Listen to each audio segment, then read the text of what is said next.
2017 Universitas Diponegoro. Ya, pada kesempatan kali ini saya akan menjelaskan beberapa contoh pelanggaran etika profesi yang ada di bidang teknik elektro. Nah, pada kali ini saya berada di Student Center Undip yang ada di kampus Tembalang.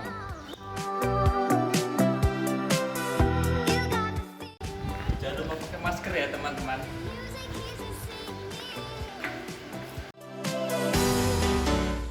Jadi di sini kita dapat lihat ada panel box yang ada di gedung Student Center Undip. Ya, kita di sini dapat dilihat untuk panel boxnya ini sendiri terbuat dari plat baja ya. Sepertinya ini sudah memenuhi standar untuk panel box.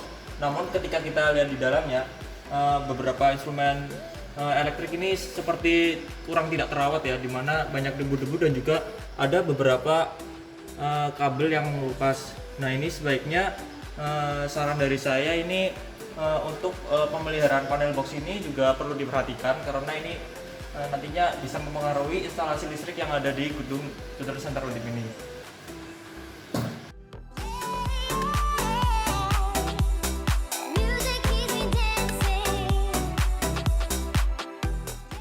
Selanjutnya kita bisa melihat di sini ada pompa untuk penampungan air yang ada di Student Center Undip sendiri. Nah, di sini kita dapat lihat pompanya ini sendiri tuh nyala terus loh, padahal untuk di Student Center Undip ini orang yang pakai di sini gedungnya orangnya sedikit.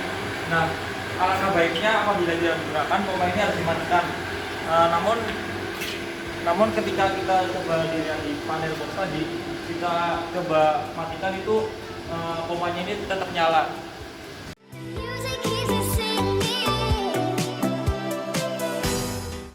Nah, ini adalah panel box untuk mengatur pompa yang ada di sana tadi, dimana ketika kita pencet, ketika pompa sekarang masih ke dalam kondisi on ya.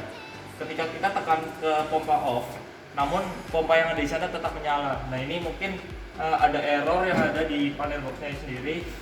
Mungkin kalau dilihat di dalamnya ini memang panel boxnya sudah cukup bagus, cuman mungkin untuk instrumen komponen lainnya mungkin masih perlu diperhatikan pemeliharaan lebih lanjut supaya pompanya ini lebih hemat listrik lagi apabila tidak digunakan.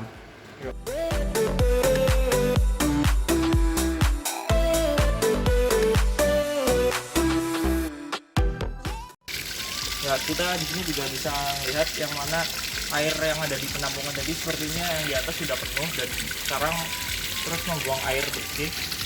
Nah, ini kalau kita perhatikan juga sangat boros ya untuk penggunaan airnya, karena tidak ada yang menggunakan. Kemudian pompanya terus menyala dan kita coba untuk tadi matikan pompanya tidak bisa. Lanjut kita ke lantai 2.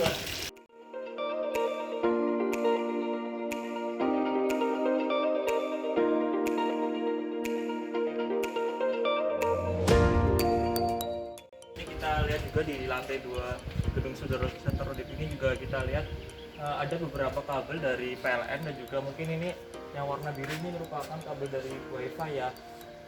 Kalau kita lihat sendiri memang instalasi kabelnya ini seperti terlihat menggantung ya. Namun kalau menurut saya sendiri alangkah baiknya jika instalasi pengkabelan ini tidak menggantung seperti ini, karena bisa mengakibatkan beberapa mahasiswa bisa terjadi kecelakaan kalau tidak sengaja untuk bisa megang kabel ini. Kemudian saran dari saya juga alangkah baiknya juga apabila kabel yang melintang seperti ini tidak langsung terpapar oleh matahari. Bisa jadi ini bisa mengakibatkan gangguan apabila adanya turun hujan juga. Kita juga bisa melihat di sini ada kabel akses point yang nantinya ini nyambung ke akses point dari WiFi Undip sendiri ya. Nah, kalau kita melihat juga kabelnya ini melintang tuh di bawah di lantai gini seperti berantakan. Ini juga bisa mengakibatkan kalau ada orang lewat ini bisa tersandung oleh kabel ini. Nah, kalau dari saya sendiri itu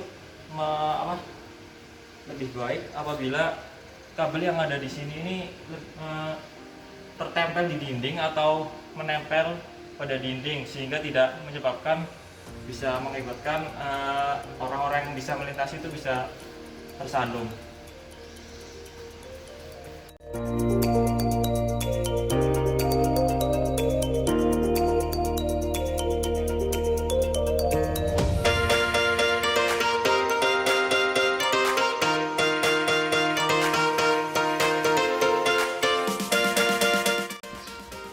Ini merupakan contoh pemasangan akses point yang benar, yang sudah memenuhi standar, di mana untuk pemasangannya ini sudah tertata dengan baik, dan juga untuk sistem pengabelannya juga sudah tertata dengan baik dengan menggunakan klem supaya kabelnya tidak berantakan.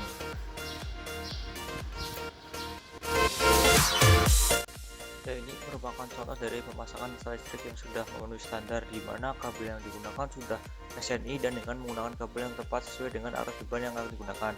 Untuk pemasangan install ini juga sudah baik, sehingga kabel terpasang kepada yang penyangga hingga tidak membahayakan orang lain. Kesempatan kali ini saya akan menceritakan mengenai contoh pelanggaran etika profesi yang saya alami, yaitu ketika saat kerja praktek di salah satu perusahaan yang ada di Jawa Tengah.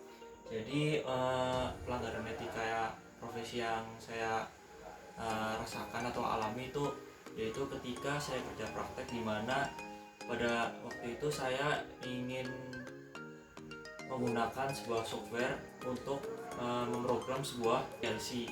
Nah, di mana software tersebut itu merupakan software rek-rekan atau software bajakan, yang mana alangkah baiknya sebuah perusahaan apabila menggunakan software yang akan digunakan nantinya di sebuah perusahaan itu, sebaiknya softwarenya itu yang original atau asli. Akan saya tunjukkan seperti di sini. Software yang bernama Qualplan Control PWX.